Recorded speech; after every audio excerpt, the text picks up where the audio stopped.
Minimum ఇచ్చి ముఖ్యమంత్రి పదవి 1.5 ఏడాదన్న ఇస్తానంటే పొత్తుకు ప్రాబ్లం ఉండదు.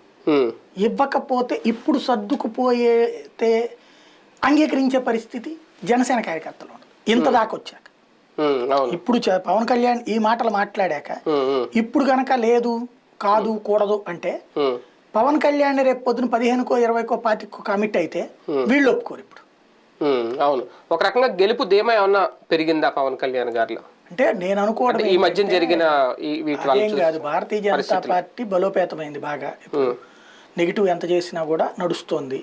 దేశవ్యాప్తంగా బీజేపీ గెలుస్తున్నది జనంలో ఒక నమ్మకం వచ్చింది. తెలుగుదేశం పార్టీకి జనసేన లేకపోతే అది గెలవలేదు అన్నటువంటిది గ్యారంటీ వచ్చింది. ఇప్పుడు ఆయన ఒక 25 సీట్లు అంటే నేను అనుకోవడం అయితే ఓ 15, 20, 25 ఇస్తాడు అనుకుందాం. 25లో వీళ్ళు 15 గెలవడం అంతే కదా.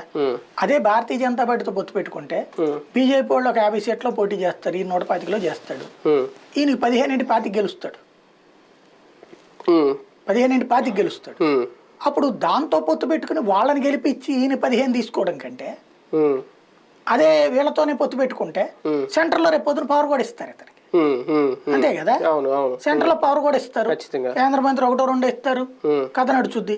పార్లమెంట్ సీట్లు కూడా 10 పోటీ చేయొచ్చు బీజేపీ వాళ్ళు, 15 పోటీ చేయొచ్చు.